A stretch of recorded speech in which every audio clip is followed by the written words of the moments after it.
இணையதள தேரிலேறி உலகெல்லாம் வலம் வரும் இசை முரசு வானொலி. இது இதயங்களை இணைக்கும் வானொலி.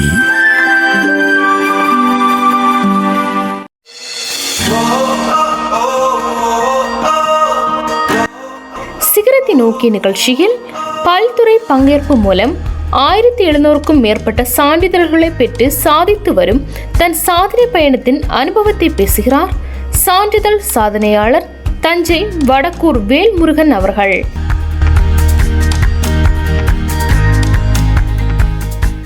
இசை முரசு FM இணைய வானொலியர்கள் அனைவருக்கும் நெஞ்சம் நிறைந்த சலாம். அஸ்ஸலாமு அலைக்கும். இன்றைய சிகரத்தை நோக்கி நிகழ்ச்சியில் நாம் சந்தித்து உரையாட இருப்பது, சாதிப்பவர்களுக்கு சான்றிதழ் வழங்குவார்கள், வெற்றி பெறுபவர்களுக்கு ஊக்கப்படுத்துவதற்காக பல்வேறு சான்றிதழ்களை வழங்குவார்கள்.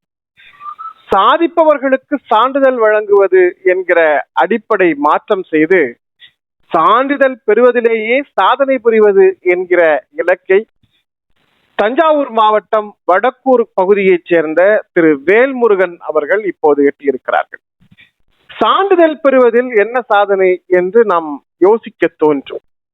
உண்மையில் பங்கேற்பாளர் சான்றிதழ், பார்வையாளர் சான்றிதழ், பட்டச் சான்றிதழ், திறன் சான்றிதழ், பங்கேற்பாளர் சான்றிதழ், அதே போன்று அவர்களுடைய பரிசுகளுக்கான சான்றிதழ், கல்வி சான்றிதழ் என்று ஒன்றல்ல இரண்டல்ல சுமார் 1700க்கும் மேற்பட்ட சான்றிதழ்களை கடந்த சில ஆண்டுகளில் பெற்று சேகரித்து சான்றிதழ் பெறுவதிலேயே சாதனை புரிந்திருக்கக்கூடிய சான்றிதழ் சாதனையாளர் என்று சொல்லலாம் திரு வேல்முருகன் அவர்கள் நம்மோடு இணைந்திருக்கிறார்கள். அவர்களை நம் அனைவர் சார்பிலும் அன்போடு வரவேற்றுக் கொள்வோம். வணக்கம் வேல்முருகன். வணக்கம் சார். உண்மையிலே உங்களை பார்க்கறதுக்கு ரொம்ப வித்தியாசமாகவும் புதுசாகவும் இருக்கு. ஏன்னா நான் முதல்ல அறிமுகத்துல சொல்றது மாதிரி சாதிப்பவர்களுக்கு சான்றிதழ் வழங்குவாங்கங்கிற காலம் கடந்து சான்றிதழ் பெறுவதையே சாதனையாக வைத்திருக்கிற அளவிற்கு உங்கள்கிட்ட சர்டிபிகேஷன் இருக்கு. உண்மையிலேயே எவ்வளவு பாராட்டினாலும் தகும். அவ்வளவு முயற்சிகள், அவ்வளவு பங்கேற்புகள், அவ்வளவு பாராட்டுக்குரியவர். எங்களுடைய மனப்பூர்வமான வாழ்த்துக்கள் சார். ரொம்ப தேங்க்யூ சார். தொடர்ந்து உங்களுடைய இந்த சான்றிதழ் பயணம் பற்றி பேசலாம். அதுக்கு முன்னால் உங்களை பற்றி ஒரு சுருக்கமான அறிமுகத்தை சொல்லுங்க. உங்களுடைய சொந்த ஊர், உங்களுடைய பிறப்பு, உங்களுடைய கல்வி, உங்களுடைய குடும்பம், உங்களுடைய பணி, இது குறித்த ஒரு அறிமுகத்தை சொல்லுங்க. Yes sir. என்னோட நேம் பாத்தீங்கன்னா வேல்முருகன் சார். நான் தஞ்சாவூர் டிஸ்ட்ரிக்ட் ஒரத்தநாடு வட்டம் வடக்கூர் அப்படிங்கிற ஒரு பஸ் ஃபெசிலிட்டி கூட இல்லாத ஒரு வில்லேஜ்ல இருந்து பேசுறேன் சார். இன்ன வரைக்குமே எங்க ஊர்ல ஒரு சிங்கிள் பஸ் தான் சார். அது டைமிங் லிமிடெட் பஸ் தான். அந்த மட்டும் ஃபெசிலிட்டி கூட எங்க வில்லேஜ்ல கிடையாது இன்ன வரைக்கும். சொல்ல போனீங்கன்னா எலக்ட்ரிசிட்டியே இப்போ ரீசெண்டா தான் ஒரு 4 years பேக் தான் எலக்ட்ரிசிட்டியே வந்தது. ஒரு ஃபெசிலிட்டியே இல்லாத ஒரு வில்லேஜ் தான் சார். இப்ப தமிழ்நாட்டில் இந்த அளவுக்கு பின்தங்கிய கிராமங்கள் இன்னும் இருக்குங்கிறதையே நிறைய பேருக்கு இப்ப நம்ம சொல்ல வேண்டியிருக்கு. ஏன்னா மலைவாழ் பகுதிகளுக்குள்ளால கூட, வனப்பகுதிகளுக்குள்ள கூட நாங்க எலக்ட்ரிசிட்டியை கொடுத்தோம் அப்படின்னு அரசாங்கம் பெருமிதமா சொல்லிக்கிட்டு இருக்கு. ஆனால் தஞ்சாவூர் மாவட்டத்துல நாம சாதாரணமா விவசாய நில பின்பலத்துல இயங்கக்கூடிய ஒரு கிராமத்தினுடைய ஒரு வீட்டுக்கு ஒரு 4 ஆண்டுகளுக்கு முன்னால்தான் மின்சார வசதி வந்திருக்கு. அப்படிங்கிறது கூட இன்றைக்கும் ஒரு பேருந்தை அதற்கான நேரத்தில் மட்டுமே பயன்படுத்த வேண்டிய நிலையில ஒரு கிராமம் இருக்குங்கிறத நாம குறிப்பிட்டு சொல்ல வேண்டும். இந்த இடத்துல இருந்து ஒருத்தர் 1700 சான்றிதழ்கள் பிளஸ், உண்மையிலே அது இன்னும் உங்களுடைய உங்க கிராமத்தை பற்றிய குறிப்பு இன்னும் உங்களை பற்றிய ஆச்சரியத்தை மேல் எழுப்புகிறது. சொல்லுங்க சார். தொடர்ந்து உங்க குடும்பத்தை பத்தி, உங்களை பற்றி, உங்க படிப்பை பற்றி சொல்லுங்க. கண்டிப்பாங்க சார். அடுத்து ஏன்னா நான் சிங்கிள் பேரண்ட் தான் சார். எனக்கு அப்பாவும் கிடையாது. அப்பாவை நான் பிறந்த ஒரு 8 மாசத்துலயே விட்டுட்டு இறந்துட்டாங்க ஒரு ஆக்சிடென்ட்ல. ஓகே. ஸோ அம்மா பாட்டி 2 பேரும் தான் நாங்கள் ஃபேமிலியில இருக்கோம். அம்மா தான் இது வரைக்கும் ஃபினான்சியலி அவங்க வயல் வேலைக்கு தான் போயிட்டு இருக்காங்க. இன்னைக்கு வரைக்கும் வயல் வேலைக்கு தான் போறாங்க. ஸோ அவங்க தான் ஃபினான்சியலி வேலைக்கு போய் தான் எங்க ஃபேமிலிய ஸ்டேபிளா வச்சுக்கிறாங்க. அப்பா. அண்ட் பாத்தீங்கன்னா 2020 நடந்த கஜா புயல் அடிச்சு, அது எல்லாருமே கேள்விப்பட்டிருப்பீங்க. ஸோ அந்த கஜா புயல்ல எங்களோட வீடு சுத்தமா, அப்ப நாங்க கூரை வீட்டுல இருந்தோம், சுத்தமா டேமேஜ் எதுவுமே இல்லை. 2018 நினைக்கிறேன் இல்லையா? 2018-19 இருக்கு நினைக்கிறேன். 2020 கோவிட் தான் வந்துச்சு. பாத்தீங்கன்னா எங்களோட அன்னைக்கு கடைசி நாள் அப்படிங்கிற நிலைமை கூட நாங்க வந்துட்டோம். அன்னைக்குதான் எங்களோட வாழ்க்கையில இறுதி நாள் அப்படிங்கிற ஒரு நிலைமையில இருந்தோம் நாங்க. அந்த புயல் வீடு அவ்வளோத்தையும் சேதப்படுத்திருச்சு. ஆமா, அவ்வளவு சேதங்க சார். அதாவது தஞ்சாவூர் டிஸ்ட்ரிக்ட் சுத்தமாவே சேதமானது. அதுல முக்கியமா எங்களோட வீடு எதுவுமே இல்ல. சவறு மண் வீடு, குடிசை வீடுங்கிறதுனால சவறு இல்ல, மேல தார்ப்பா எதுவுமே இல்ல. தண்ணி அந்த கிட்டத்தட்ட ஒரு இடுப்பளவு தண்ணி இருந்துச்சு. அந்த தண்ணியில தான் நாங்க இருந்தோம். அந்த அன்னைக்கு நைட்டு ஃபுல்லா அந்த தண்ணியில வெளியிலயும் போக முடியல. ஏன்னா காற்றோட தாக்கம் வந்து ரொம்ப ஸோ அந்த தண்ணியில தான் இருந்தோம். அப்புறம் விடிஞ்சதுக்கு அப்புறம் தான் சரி, அன்னைக்கு நைட்டு எங்களோட அந்த சிந்தனைகள்லாம் இன்னைக்கு தான் நம்ம வாழ்க்கையோட கடைசி நாள் அப்படிங்கிற மாதிரிலாம் போயிட்டு இருந்துச்சு. அந்த என்னோட சர்டிபிகேட்ஸும் அடிச்சுட்டு போனுச்சுன்னா அது சொல்றதுக்கே இல்லை. வீடு இல்லைங்கிற போது எப்படி சர்டிபிகேட் இருக்கும் இல்லையா? ஆமா சார். அப்புறம் சரின்னு சொல்லிட்டு எங்களோட டாக்குமெண்ட்ஸ் பாதி தான் அதில் போச்சு சொல்லி அப்படியே இது பண்ணோம். ஸோ அதுக்கப்புறம் நான் நிறைய சர்டிஃபிகேட்ஸ் வந்து தஞ்சாவூர் கலெக்டர் அப்போ இருந்த தினேஷ் பொன்ராஜ் ஆலிவர் சார்கிட்ட வாங்கியிருக்கேன். ஸோ நிறைய சர்டிஃபிகேட்ஸ் அடிக்கடி அவங்ககிட்ட வாங்குவேன். ஸோ அப்போ வந்து ஒரு கோரிக்கை வைக்கிறேன் சாருக்கு. இந்த மட்டும் வீடு வந்து ரொம்ப சுத்தமாக டேமேஜ் ஆகி வீடெல்லாம் போச்சு, நாங்கள் இருக்கிறது கூட இது இல்லை அப்படின்னு சொன்ன அடுத்த நிமிஷமே தஞ்சாவூர் கலெக்டர் சார் வந்து நேரில் வீட்டுக்கு வந்துட்டாங்க. வந்து வீட்டெல்லாம் சர்ச் பண்ணி பார்த்துட்டு ஓகே உனக்கு 6 மாசத்துல உனக்கு நான் வீடு கட்டித்தரேன் அப்படின்னு ஒரு கோரிக்கை வச்சுட்டு போனாங்க. சொன்னதை அப்படியே செஞ்சாங்க. 6 மாசத்துல வீடு கட்டி அவங்க சொன்னாங்க நான் ரிட்டர்ன் ஆகிறதுக்குள்ள உங்க வீட்டை நான் வந்து ஓபன் பண்ணி வைப்பேன். Super sir. அதே 6 மாசத்துல வீடை கட்டி கொடுத்து ரிட்டையர் ஆகி போற 2 நாளைக்கு முன்னாடி எங்க வீடு ஓபன் ஃபங்க்ஷன். அருமை அருமை அருமை. உண்மையிலே கேட்கும் போது ஒரு ஒரு உணர்ச்சி பெருக்கா இருக்கு. உண்மையிலே அந்த இடம் எப்படி இருந்திருக்கும் அப்படிங்கறத. கண்டிப்பா சார். அதுதான் எங்க லைஃப்லயே ஒரு பெஸ்ட் மொமெண்ட். என் லைஃப்ல ஒரு பெஸ்ட் மொமெண்ட் அப்படின்னா அந்த ஒரு நாள் தான் சார். பல அரசாங்கமே வந்து இடம் கொடுத்து அரசு நிதியுதவி திட்டத்தின் கீழே வீடு கட்டி கொடுத்துட்டாங்க. ஆமா சார். அதுவும் அரசு நிதியுதவி திட்டம் இல்ல சார், அவரோட சொந்த செலவு. சொந்த நிதியுதவி திட்டத்துல சொந்த செலவு. அருமை அருமை. அவரோட பிஏ தான் வந்து டெய்லியும் நேரடி பார்வைக்கு வந்து வீட்டை அவங்க கன்ஸ்ட்ரக்ஷன் ஒர்க் போயிட்டு இருக்கப்பலாம் அவங்கள சாரோட பிஏ தான் டெய்லியும் வருவாங்க வீட்டுக்கு. இது ரெகுலர் சம்பளம்லாம் அவங்களே ப்ரொவைட் பண்ணிடுவாங்க அந்த ஒர்க்கர்ஸ். எல்லாமே டெய்லியும் பார்த்து ஒரு 6 மாசத்துல கட்டி கொடுத்துட்டாங்க சார். கட்டி கொடுத்து அவங்க ரிட்டையர்ட் ஆகி போற 2 நாளைக்கு முன்னாடி தான் எங்களோட வீட்டு குத்துவிளக்கு ஏற்றி எங்ககிட்ட ஓபன் பண்ணி வச்சுட்டு போனாங்க. அருமை. உண்மையிலேயே ஒரு மாவட்ட ஆட்சியருடைய ஒரு பெருமிதமான தருணம் அப்படின்னு சொல்லலாம். அந்த அளவுக்கு உங்களுடைய பணிகளை பார்த்து அவர் வந்து இன்னைக்கு சொந்த செலவுல வீடு கட்டி அதை அவரே நின்று சிறப்பிச்சு கொடுத்துட்டு போயிருக்கிறார் அப்படிங்கிறது உண்மையிலே பாராட்டுக்குரிய விஷயம். ஓகே, இப்போ வந்து 2018 கஜா புயல்ல உங்களுடைய வீடு ஒரு புதிய வாழ்க்கையினுடைய துவக்கமாக மாறுது. எஸ் சார், டர்னிங் பாயிண்ட் அப்படின்னு கூட சொல்லலாம். பாயிண்ட்.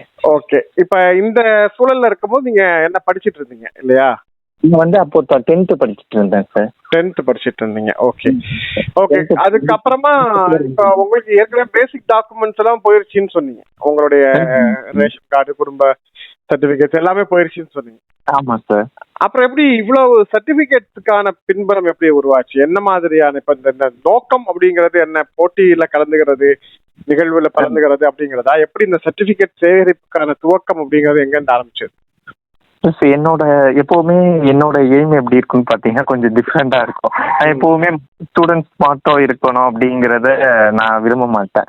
அட்லீஸ்ட் 100% அவங்கள விட நம்ம ஒரு டிஃப்ரெண்டான ஒரு திங்கிங்ல இருக்கணும், ஒரு தாட்ல இருக்கணும் அப்படிங்கிறது என்னோட சின்ன வயசுலயே எனக்கு ஸ்டார்ட் ஆனிச்சு. ஸோ கிட்டத்தட்ட ஒரு 5th நான் படிக்கிறப்பவே நான் ஐஏஎஸ் அப்படிங்கிற ஒரு மைண்ட் செட்டு எனக்குள்ள வந்துடுச்சு. அது எப்படி வந்துச்சுன்னு எனக்கு தெரியல. ஸோ அதுக்கப்புறம் சாரை சந்திச்சோன்னே கன்ஃபார்ம் நம்ம ஐஏஎஸ் தான் ஆகுறோம் அப்படிங்கிற ஒரு மைண்ட் செட்லேயே நான் ஃபிக்ஸ் பண்ணிட்டேன். அதுக்கும் வந்து சார் ஒரு ஊக்கப்படுத்தினாங்கன்னு கூட நம்ம சொல்லலாம். அந்த மோட்டோ என்னோட மோட்டோ அப்படின்னு பாத்தீங்கன்னா மற்ற ஸ்டூடெண்ட்ஸ் மட்டும் இல்லாம நம்ம ஏதாச்சும் ஒரு இதுல வந்து தனித்திறமையா இருக்கணும். எல்லாரும் போற பாதையில நம்மளும் போனோம் அப்படின்னா எல்லாரும் எங்க போய் ரீச் ஆகுறாங்களோ அங்கதான் நம்மளும் போய் ரீச் ஆகும்.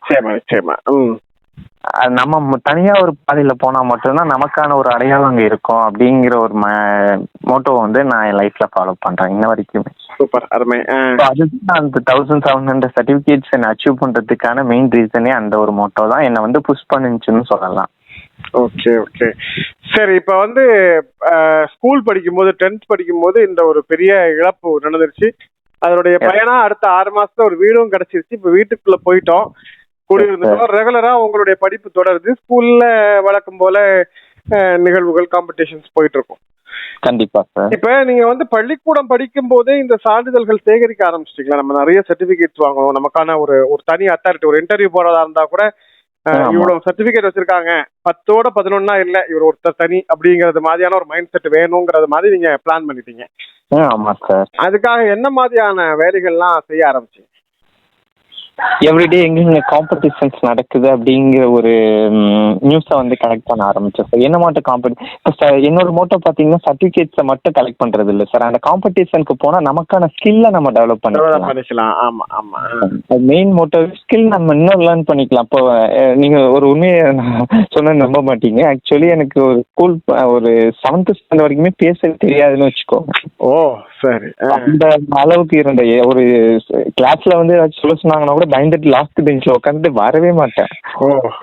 அந்த 10th அப்புறம் தான் எனக்கு அந்த அந்த ஒரு இதே வந்துச்சு, நம்ம ஏதாச்சும் பண்ணணும் அப்படிங்கிறது.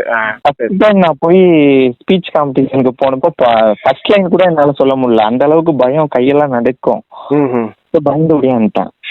கிட்டத்தட்ட நான் வந்து ஒரு 1700 சர்டிபிகேட் வாங்கியிருக்கேன்னா ஐன்ஸ்டீனோட லைஃப் மட்டும் தான் சார். கிட்டத்தட்ட பல தோல்விகளை சந்திச்சுதான் இந்த வெற்றிக்கு நான் வந்தேன்.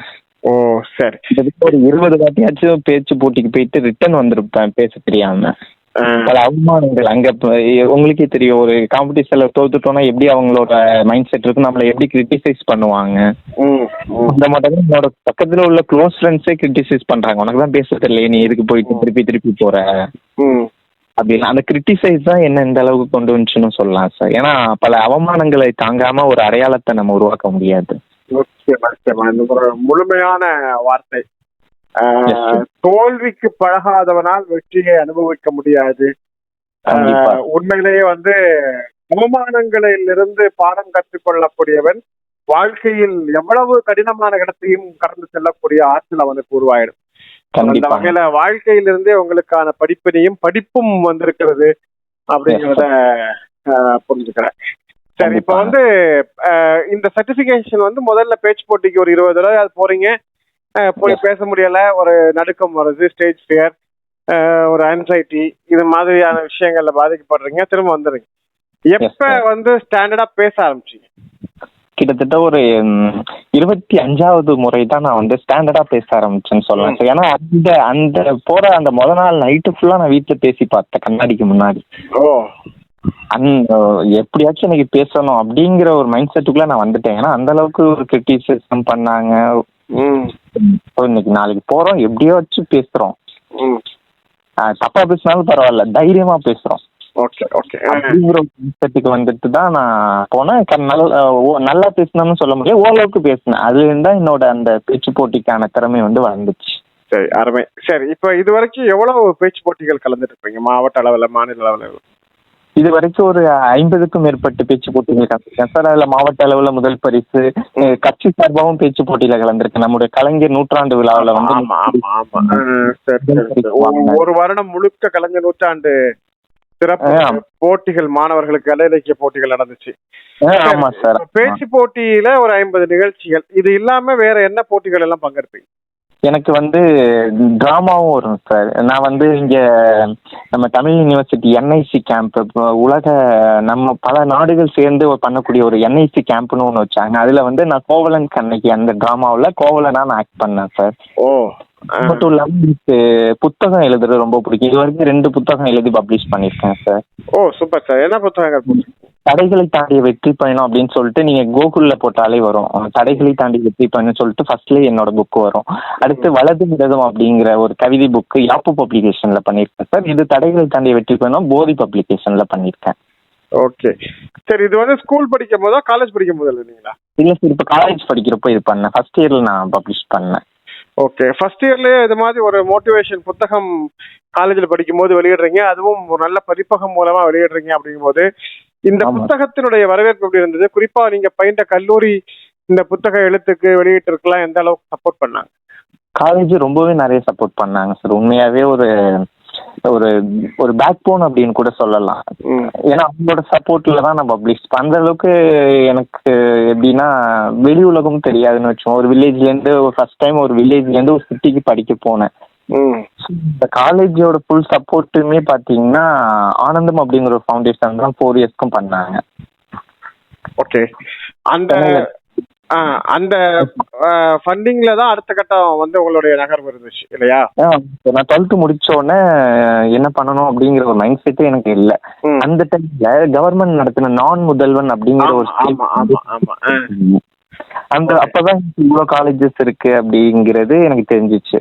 ஓகே. அது வரைக்குமே கவர்மெண்ட் ஸ்கூல்ல படிக்க அந்த டைம்ல கவர்மெண்ட் ஸ்கூல்ல அந்த அளவுக்கு ஸ்பெசிலிட்டிஸ் இல்லை. இப்போதான் டெவலப் பண்ணிருக்காங்க. ஸோ அந்த டைம்ல எனக்கு நெக்ஸ்ட் என்ன பண்ணணும் அப்படிங்கிற ஒரு மைண்ட் செட்டே இல்லை. ஓகே.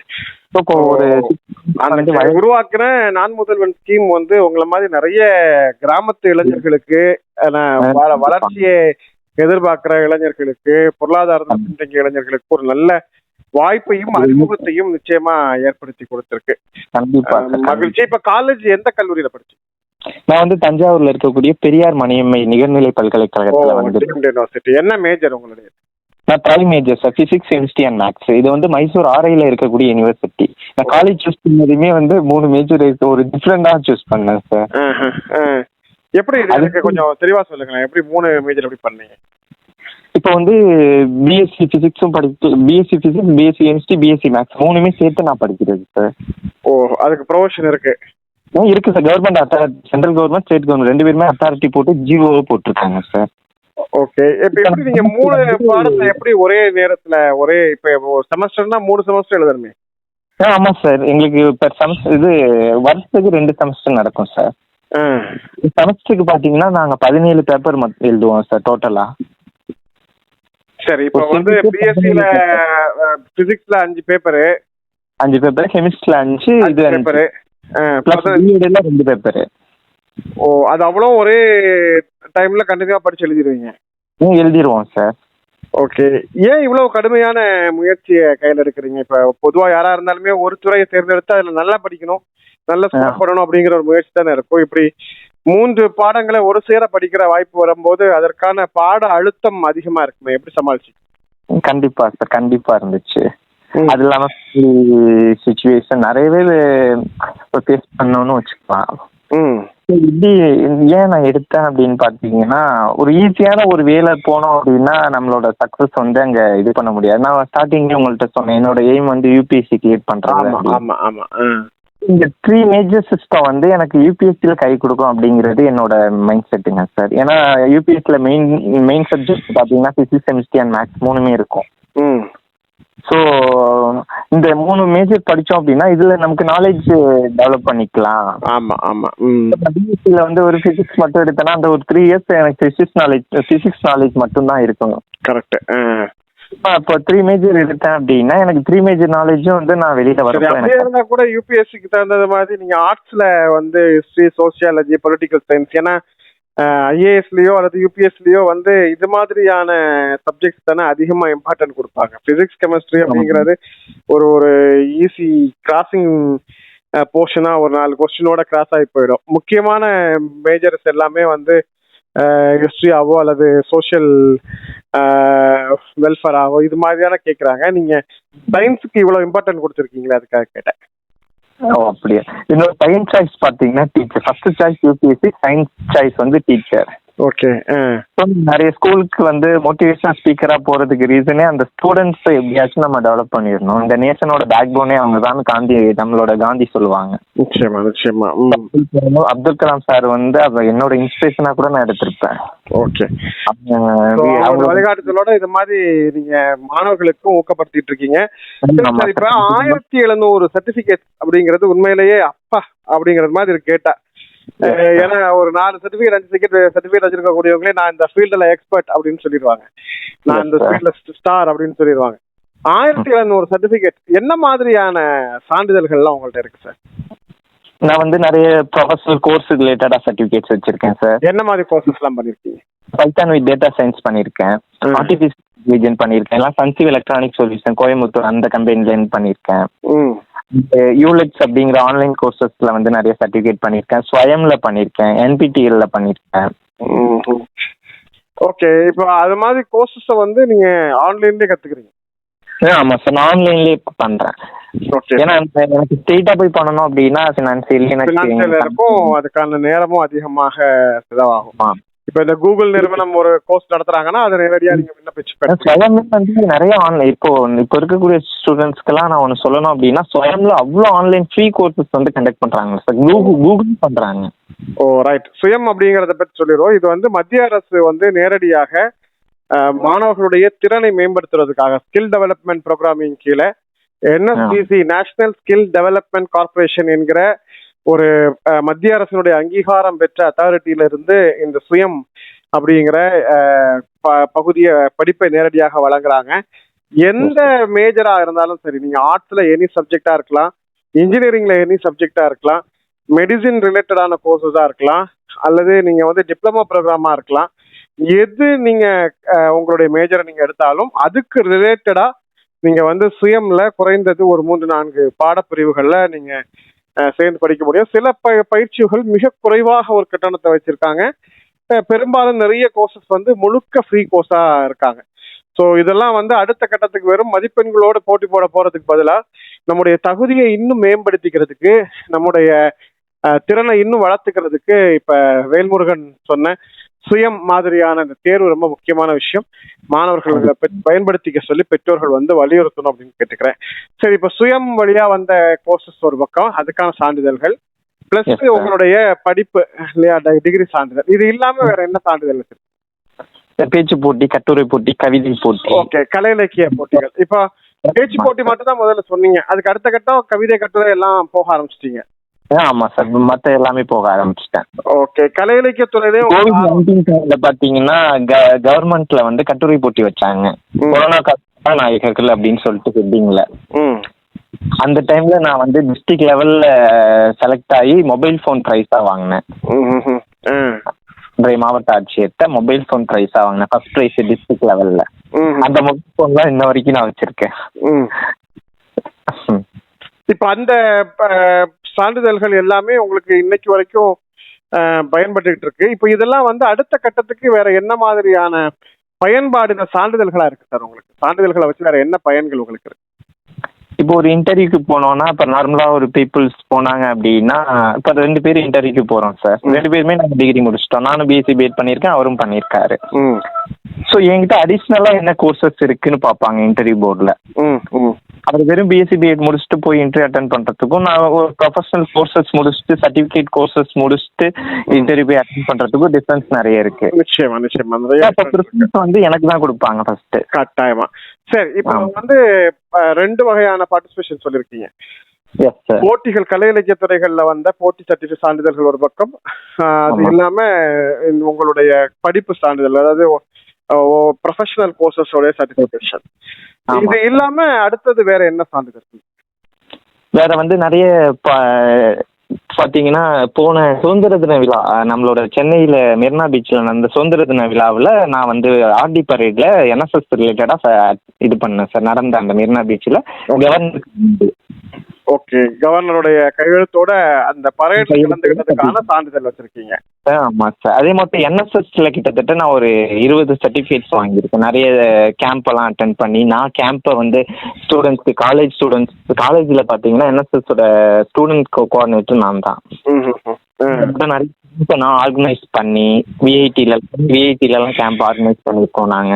ஈரோடுல பெரியார் போது எனக்கு ஈரோடு மலைவாழ் மக்கள் அந்த கிராமத்துல போயிட்டு மருத்துவ முகாம் பண்ணது, இந்த மட்டும் நிறைய கேம்ப் நான் ஆர்கனைஸ் பண்ணி கொடுத்துருக்கேன். நான் நிறைய கேம்ப் அட்டென்ட் பண்ணியிருக்கேன். ஓகே, அந்த மாதிரி கேம்ப்ல பார்ட்டிசிபேட் பண்ணதுக்கும் சர்டிஃபிகேட்ஸ் கொடுக்குறாங்க? சர்டிஃபிகேட்ஸ் கொடுக்குறாங்க சார். சரி, இப்ப முக்கியமா உங்க அம்மா வந்து பல சிரமங்களுக்கு மத்தியில விவசாய கூலியாக வேலை பார்த்து உங்களை வந்து இந்த மாதிரி நிறைய படிக்க வச்சிருக்காங்க. இப்ப சான்றிதழ் அப்படின்னு வந்து இப்ப இதுக்கு முன்னால பாத்தீங்கன்னா எல்லாம் பரிசா கொண்டு வருவாங்க பிள்ளைங்க. அது சின்னதா ஒரு சில்வர் பாத்திரமா இருக்கலாம், ஒரு சின்ன பிளாஸ்டிக் டப்பாவா இருக்கலாம். ஆனா அந்த என் புள்ள வாங்கிட்டு வந்தது அப்படிங்கறதுல ஒரு சின்ன ஒரு ஒரு ஒரு தட்டு, ஒரு கப்பு, இது மாதிரி பொருட்களுக்கு கூட அந்த வீட்டுல ஒரு பெரிய மதிப்பு இருக்கும். ஆமா. இப்ப நீங்க மதிப்பு மிக்க சான்றிதழ்கள் வாங்கிட்டு வந்திருக்கீங்க. கண்டிப்பா. அம்மா பாட்டிலாம் எப்படி உங்களை அப்ரோச் பண்றாங்க, உங்களை சார்ந்தவங்க எப்படி இந்த 1700 சர்டிபிகேட் ஊர் உலகத்துல இந்த மாதிரி பிள்ளைங்களை பாக்குறது அப்படிங்கிறது ரொம்ப அபூர்வமான ஒரு விஷயம். ஏன்னா வந்து இந்த வயதினுடைய இளைஞர்கள் ஒவ்வொருத்தரும் ஒவ்வொரு விதமான கேளிக்கை பொழுதுபோக்கு சார்ந்த விஷயங்களுக்குள்ளால மூழ்கி இருக்கும் போது ஒவ்வொரு திறன்களையும் பெற்றுக்கொள்வது அப்படிங்கறதோட அதனுடைய சான்றிதழை சேகரிச்சு இன்னைக்கு அதையே ஒரு சாதனையா நிகழ்த்துற அளவுக்கு வந்திருக்கீங்க. ஃபேமிலி சப்போர்ட், உங்களுடைய ஃப்ரெண்ட்ஸ் சர்க்கிள், ஊர்ல இருக்கிறவங்களுடைய சப்போர்ட் எப்படி இருந்துச்சு? ஃபேமிலியில நல்ல சப்போர்ட்டுங்க சார், ஃபுல் சப்போர்ட். மற்றபடி வில்லேஜஸ்ல வந்து உங்களுக்கே தெரியும், ஒரு ஹை லெவலுக்கு போனோம் அப்படின்னா அவங்களோட மைண்ட் செட் எப்படி வந்து அது இல்லாம உங்களுடைய நீங்க படிக்கிற காலத்துல நிறைய சான்றிதழ் வாங்குறதுனால ஒவ்வொரு சான்றிதழுக்குமே கல்லூரி அங்கீகாரம் கொடுத்துருப்பாங்க இல்லையா? ஆமா சார், கண்டிப்பா. ஓகே, ஒவ்வொரு நிகழ்வுகள்ல வாங்கும்போது அதுக்கு தகுந்த மாதிரி பிரின்சிபல் ஆனர் பண்ணிருப்பாங்க. சரி, இப்ப வந்து இந்த முயற்சிகள்ல வந்து இப்ப 1700 சான்றிதழ்கள், இன்னும் உங்களுடைய சான்றிதழுக்கான பங்கேற்புகள் தொடர்ந்துகிட்டே இருக்கு. கண்டிப்பா தொடர்ந்துகிட்டே இருக்கு சார், நம்ம தொடர்ந்துகிட்டே இருக்கு. ஓகே, உங்களுடைய இலக்கு அப்படிங்கறது IAS அப்படின்னு சொன்னீங்க. இப்ப வந்து பிஎட் முடிச்சிட்டீங்க, ஆசிரியர் பயிற்சி முடிச்சிட்டு வெயிட் பண்றீங்க.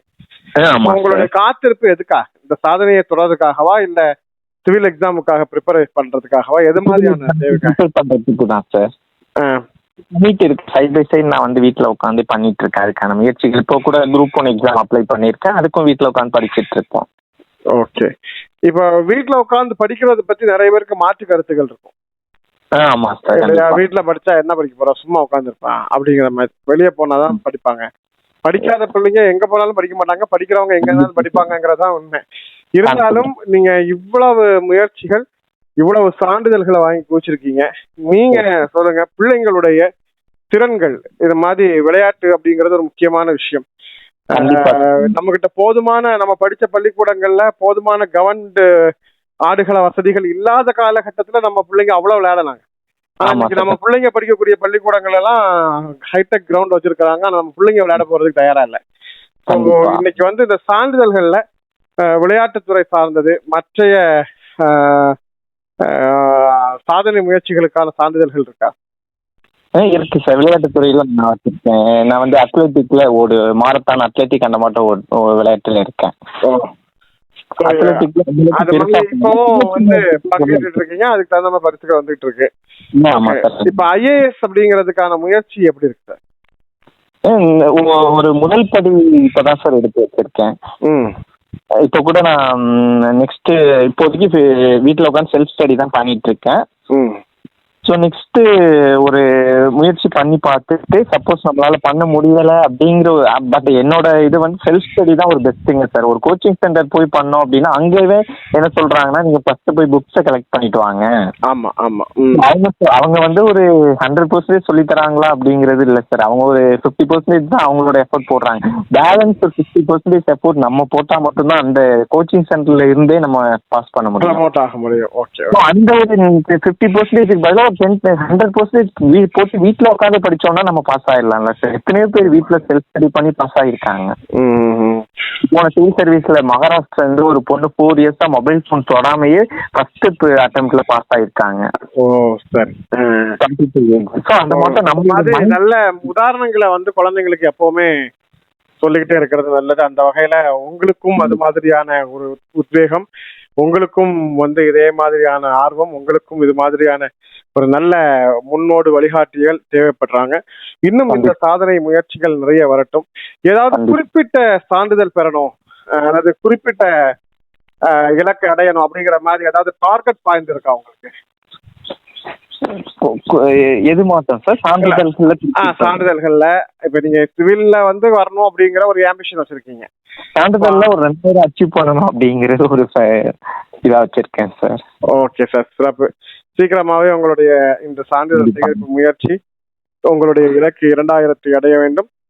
கண்டிப்பாங்க. அதையும் தாண்டி இன்னும் உங்களுடைய பயணங்கள், எந்த இடத்துக்கு போனாலும், எந்த பணிகளுக்கு போனாலும் உங்களுடைய பணிகள் இன்னும் சிறக்கட்டும். சான்றிதழ்களில் சாதனை என்கிற ஒரு புதிய முயற்சியை நோக்கி, உலக சாதனை முயற்சியை நோக்கி நகருங்கள். அது உங்களை இன்னும் அடுத்த கட்டத்துக்கு நகர்த்தும் என சொல்லி உங்களுடைய அரிய நேரத்தை ஒதுக்கி நிகழ்ச்சியில் பங்கேற்று சிறப்பித்தமைக்காக நன்றி தெரிவித்துள்ளோம். மிக்க நன்றிங்க சார், மிக்க நன்றி. நேர்களே, இன்றைய சிகரத்தை நோக்கி நிகழ்ச்சியில் சான்றிதழ்களை பெற்று சாதித்து வருகிற வேல்முருகன் அவர்களை சந்தித்து பேசினோம். உண்மையில் வெவ்வேறு துறைகளில் வேறு வேறு சான்றிதழ்கள் என்பது வெறும் சான்றிதழ்கள் மட்டுமல்ல, அது ஒரு சமுதாயத்தினுடைய ஒரு தனி அடையாளத்தை, ஒரு மனிதனுடைய அடையாளத்தை சமூகத்தில் அற்புதமான வடிவம். இந்த வடிவத்தை மிக திறமையாக அற்புதமாக திரு வேல்முருகன் அவர்கள் செய்து கொண்டிருக்கிறார்கள்.